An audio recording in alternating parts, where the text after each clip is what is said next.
Hello friends, Radhe Radhe. Welcome to my vlog. कैसे हैं आप सब लोग? मैं उम्मीद करती हूँ आप सब लोग बहुत अच्छे होंगे। तो आज हम 7 महीने बाद अमृतसर वाला जो हमारा ग्रुप है वो आज मिलने का हमें मौका मिला है, क्योंकि किसी ना किसी कारण से हमारा कोई प्लान बन ही नहीं पाता था।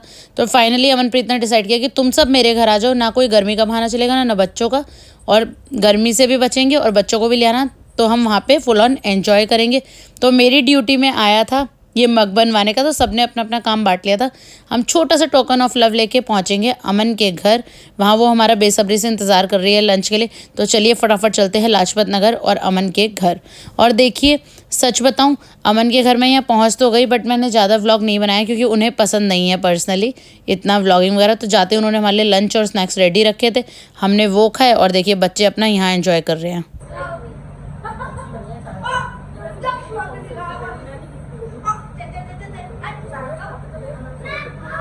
हमने सोचा फटाफट से लंच कर लेते हैं ताकि वो भी फ्री हो जाए, क्योंकि एक्चुअली में देखिए कोई खाने पीने के लिए नहीं जाता। हम गए थे एक अच्छा समय साथ में बिताने के लिए, क्योंकि बहुत लंबे समय से हम लोग मिले नहीं थे और बहुत सारी बातें करनी थी, बहुत सारी मस्ती करनी थी और कुछ फोटोज़ भी तो क्लिक करनी थी नेक्स्ट मेमोरी के लिए। तो ये जो कप कह रही हूँ, मग जो है उस पर हमने ये लिखा है many more trips to go, यानी अभी हम और भी कहीं जाने वाले हैं। तो ये सब सामान हम लेकर गए थे उनके लिए, और उन्होंने सच बताऊँ बहुत अच्छा अरेंजमेंट कर रखा था खाने पीने का। बच्चों के लिए भी बड़ों के लिए बहुत ही अच्छा था, बहुत ही मज़ा आया, सच में बहुत अच्छा दिन रहा। और यहाँ हम वापस निकल गए हैं और मैं वापस आ रही हूँ आशु के साथ, क्योंकि आशु को मेरे साथ जाना था मार्केट, कुछ काम था। तो हम निकल गए हैं वापस के लिए। और देखिए पूरे रास्ते में कहीं भी ट्रैफिक नहीं मिलता, बट हमारे शादरा में ट्रैफिक ना मिले ऐसा तो हो ही नहीं सकता। तो गाइस हमारे मासी के घर, ये वाली मासी में दूसरी मासी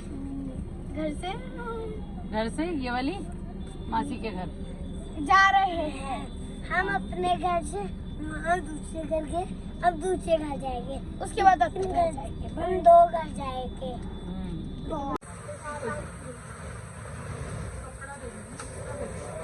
अभी तो लंच पार्टी और शॉपिंग से घर ही नहीं पहुंचे थे, इतने में डिनर का बुलावा आ गया। जीजू ने बोला कि बाहर आ जाओ, चलो आज तो मैं डिनर करा के आता हूँ। तो आशु ने कहा चल आज चावला पे ना बिरयानी खिलाती हूँ तुझे, क्योंकि यहाँ की बिरयानी बहुत टेस्टी होती है, तू खा के देख, बहुत अच्छी लगेगी। और सच बताऊँ बहुत ही टेस्टी थी।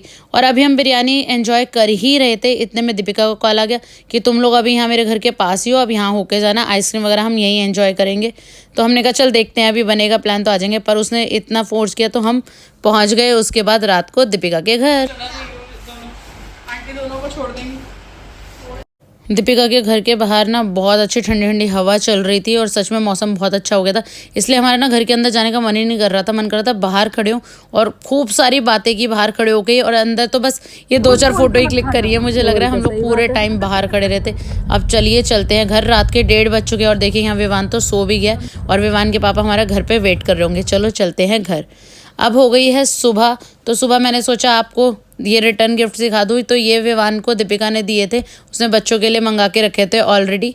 और साथ ही ये काजू पिस्ता का पैक अमनप्रीत ने हम सबको रिटर्न गिफ्ट में दिया था। Thank you Aman for this. घर का सारा काम निपटा के कर ली है पूजा, ठाकुर जी को भोग लगा दिया है। और देखिए मैं मंदिर गई थी तो मैंने सोचा आज ठाकुर जी के लिए भी फूल ले चलूँ, तो बड़े ही सुंदर सुंदर फूल मिल रहे थे। और क्या कहते हैं, केले वाला खड़ा था, तो मैंने सोचा ठाकुर जी के लिए आज केले ले लेते हैं, ठाकुर जी को दूध और केले का भोग लगाएंगे। साथ ही विवान के लिए मतलब घर में नाश्ते के लिए बनाया था मैंने पास्ता, और दीदी ने बनाई थी आज आलू बैंगन की सब्जी। तो मैं विवान के पापा का लंच भी पैक करूंगी और साथ में ही बनाऊंगी उनके लिए आलू के पराठे नाश्ते के लिए। मतलब वही है ना कि थोड़ा चेंज चाहिए। अब रोटी सब्जी यार उसमें भी लंच में भी खाओ, तो नाश्ते के लिए तो कुछ डिफरेंट चाहिए ना। तो मैंने इसलिए उनके लिए बना दिए आलू के पराठे, और ये रायता भी बनाकर मैंने कर दिया था पैक। यहाँ विवान के पापा कर रहे हैं अपना नाश्ता एंजॉय। और साथ ही मैं ना आपको एक और चीज़ दिखाने जा रही हूँ, वो मैं दिखा रही थी ये थाली जो मैं पूजा करने के लिए मंदिर लेके गई थी। और ये थाली मैंने एज इट इज़ ला के यहाँ पर क्यों रख दिया, मतलब अपने मंदिर में ही वापस क्यों रख दिया, इसके पीछे भी एक कारण है जो कि मैं आपको आगे बताऊंगी। तो चलिए चलते हैं और आगे सुनिए कैसे कैसे है ये पूजा। चलिए फ्रेंड्स, चाय नाश्ता तो हो गया था, मेरा तो फास्ट है तो मैंने चाय पी ली है और एक बनाना भी खा लिया है। अब मैंने बेडशीट चेंज करी है, ये धुलने के लिए निकाली है। साथ ही यार मैं क्या करूँ, आप लोग भी मुझे बताओ। कई बार क्या होता है, थोड़ी देर विवान को नीचे लेने गई, सूट पहना, फिर उतार के यहाँ टांग दिया कि दोबारा पहन लूँगी, ऐसी एक ही ये सूट टंगा हुआ है। तो ये चुन्नी सुबह पूजा की है मेरी, ये मैं इससे पूजा करती हूँ, इसे ओढ़ के तो ये आप लोगों के यहाँ भी होता है क्या? क्योंकि मैं जितना भी कोशिश करती हूँ कि यहाँ पे मैं कुछ ना टांगू, फिर भी कुछ ना कुछ टंग ही जाता है। और साथ ही मेरे बच्चे और मेरे पतिदेव, ये टीवी के नीचे की जगह मेरे पतिदेव चाहते हैं कि खाली रहे, पर अपना सामान छोड़ के जाना नहीं बोलते। ये डेटा केबल यहाँ रख गए, टैबलेट पानी की बोतल खुद छोड़ कर गए हैं यहाँ पे। नोनू मीन्स आयुष यहाँ पे अपना टैब छोड़ गया। विवान स्केट स्क्रू टाइट करके यहीं छोड़ गया। ये पेन दोनों बच्चे यहीं छोड़ गए हैं। बताओ मैं कितना भी समेटने की कोशिश करूं। और अब भी आप देखना, मैं ये सामान हटा के रखूंगी ना, स्कूल से आते ही यहाँ पे फिर कुछ ना कुछ रख देंगे। और यहाँ पे देखिए मेरा शीशा भी ना बहुत गंदा हो रहा है। और ये देखिए ये जो छींटों के निशान है ना, इसका मैं आपको रीज़न बता देती हूँ कि क्या है। इसका रीज़न ये है कि जब हम शिवलिंग पर जल चढ़ाते हैं तो हम थोड़ा सा जल अपने घर में ले आते हैं। शुद्ध गंगा जल जैसे होता है ना, ऐसे ही शिवलिंग पे चढ़ा हुआ जल भी प्रसाद होता है। हम उसे पीते भी हैं, मतलब उसे ग्रहण भी करते हैं एज अ चरणावत। और अपने पूरे घर में, नीचे घर के मेन गेट से लेकर पूरे घर में उसका छींटा भी देते हैं, ताकि घर में भी शिव जी का आशीर्वाद बना रहे। हम जो मंदिर जा रहे हैं उनके साथ साथ हमारे घर में भी पॉजिटिविटी रहे। तो इस वजह से ना हमारा शीशा भी, और साथ ही जिससे आप घर पे भी देखोगे ना, जगह जगह कई बार छींटे ये पड़ जाते हैं। तो अब मैं ये शीशा कर लेती हूँ क्लीन। सो फ्रेंड्स, शीशा साफ करने का प्रोसीजर तो स्टार्ट हो गया, बट ये ना मेरे शीशा हो गया है काफ़ी पुराना कैसे हो गया है, क्योंकि ये मेरी शादी के टाइम पे ये वुडन वर्क वगैरह सब तब हुआ था। तो अब इस शीशे पे ना आप देखोगे जगह जगह स्क्रैच आ गए हैं, ये देखिए। तो ये ना हटेंगे तो है नहीं, क्योंकि ये तो स्क्रैच है। बाकी क्लीन करने की कोशिश तो कर ली है अपने आप। हाँ जी फ्रेंड्स, तो हो गई हूँ अब मैं फ्री। अभी विवान के आने में है टाइम, तो मैंने सोचा थोड़ी सी आपसे बातें कर लूँ। तो बात मैं आपसे ये करना चाह रही थी, मैं बहुत टाइम से शेयर करने की सोच रही थी आपसे कि मैं मंडे के फास्ट क्यों रख रही हूँ, कैसे रख रही हूँ, वो मैं आपसे शेयर करूँ। तो ये 16 सोमवार के व्रत नहीं है, और ना ही ये वो मंडे वाले व्रत है जैसे लोग रेगुलर अपनी लाइफ टाइम में रखते हैं। ये थोड़ा सा डिफरेंट है। ये सिर्फ 5 सोमवार रखे जाते हैं। ये मुझे मेरी चाची सास ने बताए थे, तो इसलिए मैंने सोचा कि मैं आपको शेयर कर दूं। तो आज मेरा 5th फास्ट है, यानी आज के दिन मैं कर दूंगी उद्यापन। तो इस व्रत में हम क्या करते हैं, सुबह भोले बाबा के लिए पंचामृत बना के ले जाते हैं अभिषेक के लिए। थोड़ा सा जल ले जाते हैं लोटे में, जिसमें आप गंगा जल मिला सकते हो। पंचामृत के लिए दूध, दही, घी, शहद और बूरा। साथ में मैं लाल चंदन ले जाती हूँ, यदि आपके पास ना हो तो आप रोली भी ले जा सकते हैं। चावल, मिश्री, फूल माला, फल, जो भी देखिए आपकी इच्छा है आप लेके जा सकते हैं। मैं एक माला और 5 बेलपत्र लेके जाती हूँ मेन। उसके अलावा भांग धतूरा ये सब अगर मिल जाए तो मैं ले लेती हूँ, नहीं मिलता तो कोई बात नहीं। भगवान जी को अभिषेक कराकर और सभी भगवान से प्रार्थना करके आ जाती हूँ घर। पर एक बात जो मुझे दीदी ने बताई और मैंने फॉलो करी, वो भी आपको बता देती हूँ। जब भी आप भोले बाबा पे जल चढ़ा के घर वापस आने लगे, तो आप उस जल के लोटे को खाली मत लेके आइए। लास्ट में आते समय एक लोटा जल लीजिए, शिवलिंग पे चढ़ाइए, और उससे शिवलिंग से जो जल आए उस लोटे में थोड़ा सा ले लीजिए। तो मैं क्या करती हूँ, मैं लोटे में भी लेती हूँ, और मैं जो ग्लासेस में पंचामृत बना के लेती हूँ उसमें भी थोड़ा सा लेती हूँ। तो ग्लास वाला तो हम पंचामृत की तरह, प्रसाद की तरह पाल लेते हैं, और लोटे में जो मैं लेकर आती हूँ उसे हम नीचे अपनी दहली से लेके ऊपर घर पे पूरे घर में उसका छिड़काव करते हैं। इससे भोले बाबा की कृपा हम पर बनी रहे। और साथ ही इस व्रत में एक चीज और डिफरेंट है, वो है कि आप जो पूजा की थाली लेकर जाएंगे वो आपको घर पे एज इट इज लाके अपने मंदिर में रख देनी है। उसे उस समय खाली नहीं करना, वॉश नहीं करना। शाम के समय आपको 6 मिट्टी के दिए लेने हैं, उसमें जोत लगानी है देसी घी की, और साथ में खीर या हलवा जो भी आपकी मर्जी हो वो बनाना है, और उन्हें 3 डोने में डिवाइड करना है। ये सब लेके आपको मंदिर जाना है, भोले बाबा को फिर से प्रणाम करना है, और साथ ही आपको वो 5 दिए वहां जगा के आने और 1 वापस ले आना है। साथ ही 1 डोने की खीर या हलवा भी वापस ले आना है। जो 1 दिया जगाना है वो आपको अपने घर की दहलीज पे जब एंट्री करेंगे तो राइट हैंड जो साइड पड़ेगी वहां पे दिया जगाएंगे। ऊपर आके अपने मंदिर में भगवान को प्रणाम कीजिए, और जो वो डोने का प्रसाद है वो सिर्फ और सिर्फ आपको ही खाना है, वो आप किसी के साथ शेयर नहीं करेंगे। तो आप ये 5 व्रत भोले बाबा से कोई भी अपनी इच्छा मांगकर इनको रख सकते हैं। भोले बाबा आपके ऊपर जरूर अपनी कृपा आशीर्वाद देंगे। देखिए भोले बाबा तो वैसे भी जल्दी से मान जाते हैं, पर मुझे बताया गया था तो मैंने रखे हैं। मैं आपसे इसलिए शेयर कर रही हूँ ताकि अगर आप लोग भी रखना चाहें ये व्रत तो आप लोग भी इस तरीके से रख सकते हैं। तो 4 व्रत में तो हमें इस तरीके से करना है। और 5वां फास्ट जो हमारा उद्यापन का डे है, तो उसमें सिर्फ चेंज क्या करना है, आपको एक साथ में नारियल भी लेके जाना है शाम को जब आप खीर और दिए लेके जाएंगे। तो एक नारियल भी लेके जाना है, उस पर कलावा बांध कर, और साथ में ही आप या तो आप 108 बेलपत्र ले लीजिए, आपको वो ना मिले 108 चावल के दाने ले लीजिए, या हरी मूंग साबुत दाल ले लीजिए। वो आपको ओम नमः शिवाय करके 108 बार वो भी चढ़ानी है। ये बात मुझे नहीं पता थी, ये मुझे लास्ट वाले व्रत में ही चाची जी ने बताई कल संडे को, कि आज तुझे ऐसे इस व्रत का उद्यापन करना है। और भोले बाबा से कहना है कि जिस श्रद्धा भाव से हमने ये व्रत रखे और जो हमारी इच्छा है उसको आप पूरा कर दीजिए। तो आप ये व्रत अपनी इच्छा मांगने के वक्त भी 5 रख सकते हैं, और उसके बाद ये भी बोल सकते हैं कि जब हमारी इच्छा पूरी होगी तो हम 5 दोबारा रखेंगे। चाहे तो आप पहले भोले बाबा से विश मांग लें, और उसके बाद जब वो संपन्न हो जाए, पूरी हो जाए, जब व्रत रख लीजिए। ये आपकी इच्छा है, आपको कैसे करना है। और सुबह की अगर थाली के बारे में जानना चाहते हैं कि मैं क्या क्या लेके जाना चाहती हूँ, तो वो भी आपको बता देती हूँ। तो सुबह मैं पंचामृत लेके जाती हूँ, गंगा जल से लोटा और जल नॉर्मल मिला के लेके जाती हूँ, रोली चंदन, चावल साबुत, मिश्री, फूलमाला और एक दिया लेके जाती हूँ। तो ये मेरा है। अगर इसमें कोई गलती हो तो प्लीज़ पहले से ही सॉरी, क्योंकि पूजा पाठ के मामले में सबका अपना अपना मानना होता है, और मैं इतना पूजा पाठ नहीं जानती हूँ। अगर आप लोगों को लगता है कि इस फास्ट में कुछ और चेंज भी होता है जो मुझे नहीं पता था, तो आप प्लीज़ कमेंट करके बताइएगा, ताकि मेरा व्लॉग देखने के बाद जो लोग सुन रहे हैं उनको भी पता चले कि ये चेंज था, या मेरे से कोई पूछे तो मैं उसे भी बता सकूं कि हमें ऐसा और भी करना चाहिए या ऐसा इस व्रत में नहीं करना चाहिए।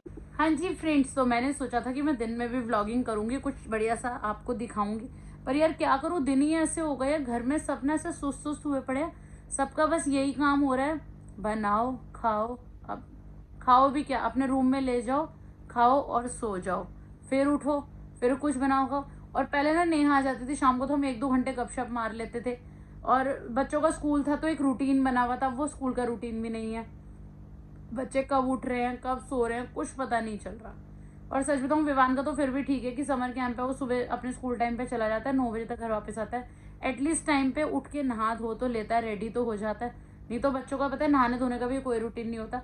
तो इस समय क्या हो रहा है ना, गर्मी की वजह से ना कोई किसी के यहाँ आ जा रहा है, इवन नेहा भी नहीं आती, क्योंकि हॉल में यार बैठना ही पॉसिबल नहीं हो पाता, और दोनों कमरों में बच्चे अपने अपने रूम में होते हैं, शाम को भैया भी आ जाते हैं, तो हॉल में बैठना ना एक डिफिकल्ट टास्क लगता है सबको। और किचन में अगर खाना वाना बन रहा हो तो हमारे हॉल में ना बहुत गर्मी हो जाती है, तो इस वजह से ना कुछ इवन मुझे ऐसा लग रहा है कि हम बहुत दिन से ना बैठ के बातें भी नहीं कर रहे हैं। मतलब दीदी का भी यही रूटीन है, अपना उठे आयुष की टाइमिंग के अकॉर्डिंग या भैया की टाइमिंग के अकॉर्डिंग वो भी उठती हैं, अपना काम करती हैं, नाश्ता बनाया, रूम में ले गए, खाया और सो गए। और मेरा भी सेम यही रूटीन हुआ है, क्योंकि उनका मतलब उनका मेरे से थोड़ा डिफरेंट रूटीन इसलिए हुआ हुआ है क्योंकि विवान की टाइमिंग जाने की अलग है, बड़े पापा की अलग है, सब मतलब भैया की अलग हो गई है, आयुष की अलग है, वो ट्यूशन जाता है मॉर्निंग में, विवान जब तक आके दोबारा सो जाता है तो इसलिए कुछ समझ में नहीं आ रहा। आजकल बिल्कुल मतलब सुस्ती वाले ऐसे दिन आए हुए ना, बस सोते रहो सोते रहो। मतलब विवान के पापा ना आज सच में पता है क्या कह रहे कमरे में कुछ हो गया है क्या, जब देखो नींद ही आती रहती है। तो शायद ना ये मौसम ही ऐसा है या कुछ भी कह लो, गर्मी की थकान है। तो एसी चलते ही मुझे ऐसा लगता है जब इंसान ठंडक वाले रूम में आता है या ठंडक वाले जगह पे आता है तो उसे आलस आने लगता है, क्योंकि बाहर बहुत ज़्यादा गर्मी है सच में यार। इस बार तो बहुत गर्मी है, और मैं शुक्र मना रही हूँ कि शुक्र है बच्चों की समर वेकेशन है, नहीं तो इन दिनों बच्चों का स्कूल जाना इम्पॉसिबल सा हो जाता। और स्कूल डेज होते तो स्कूल वाले ये ऑनलाइन क्लास करते थे, जो मुझे बहुत ही बुरी लगती है, सच में कसम से बहुत बुरी लगती है मुझे ऑनलाइन क्लास, क्योंकि बच्चों को कुछ समझ में नहीं आता, बस फ़ोन आगे रखा, हाँ करना है बस। क्योंकि विवान और आयुष तो सच में ऑनलाइन क्लास में बिल्कुल नहीं पढ़ते, उनको तो समझ ही नहीं आता। वो कहते हैं हमें, वो आयुष कहता है कि माहौल ही नहीं बनता पढ़ने वाला ना, माहौल सा नहीं बनता कि बैठे हैं कुछ टीचर पूछ रही है। अब इतने सारे बच्चों में यार टीचर की भी गलती नहीं है, वो किस किस से क्या क्या पूछेगी या क्या क्या बताएगी, 50 बच्चे ऑनलाइन किस किस को देखेगी। तो ये सब चीज़ें ना पॉसिबल नहीं होती, पढ़ाई स्कूल जाके ही बढ़िया होती है, सच बता रही हूँ मैं। सो फ्रेंड्स, ये था मेरा आज का व्लॉग। और दूसरा आपको मुझे ना एक और बात बतानी थी कि इतने दिन से मैंने व्लॉग क्यों नहीं बनाया था। तो पिछले जब मैं विवान का अवार्ड सेरेमनी हुई थी उसके बाद जो आया ट्यूसडे वेडनेसडे उस पर हमारे घर में एक मिसहैपनिंग हो गई। मतलब मेरे इन लॉज में मेरे हस्बैंड के मामा की बेटी मैरिड थी, 28-29 ईयर्स एज रही होगी उनकी, और उनकी डेथ हो गई किसी वजह से। अब वो वजह क्या थी वो अब तक हम ही नहीं समझ पाए कि कैसे हुआ, क्या हुआ, क्यों हुआ। जिसकी हुई, जिसके साथ हुआ वो उसके साथ चला गया। कहते ना जाने वाले के साथ उसका सच चला जाता है कि उसके साथ एक्चुअल में क्या हुआ। और सच बताऊं, इस टॉपिक पे मैं ज़्यादा कुछ बात भी नहीं कर सकती ना मैं करना चाहती।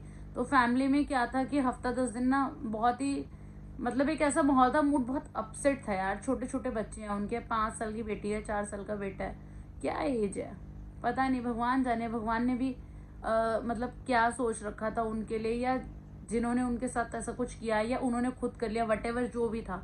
मैं इस बारे में क्या ही बोलूँ, क्योंकि हमें सच्चाई नहीं पता। सच्चाई उन्हें पता है जिनके साथ हुआ या जिन्होंने किया, है ना। तो मुझे तो कुछ भी नहीं पता इस बारे में, और ना ही मैं इस बारे में क्या ही बात करूं। तो उस वजह से ना हम लोगों का मूड बहुत अपसेट था, बहुत ज़्यादा।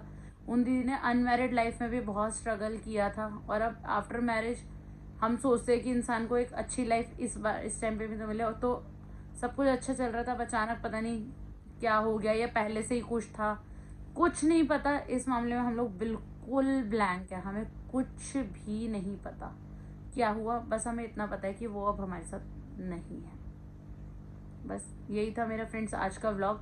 जल्दी ही मिलेंगे नेक्स्ट व्लॉग में। कोशिश करूँगी कि रेगुलर व्लॉग्स आएँ आप लोगों के लिए। बस कभी कभी घर का माहौल ऐसा हो जाता है कि इंसान का ना कैमरा, मैं सच बताऊँ कुछ तो मैंने उससे 1 आध दिन पहले शूट भी किया हुआ था, बट जब वो न्यूज़ आई उसके बाद फिर हम लोगों का वहाँ जाना हुआ ना, तो मैंने कुछ भी उसको एडिट नहीं करा, कुछ नहीं करा, बस छोड़ दिया।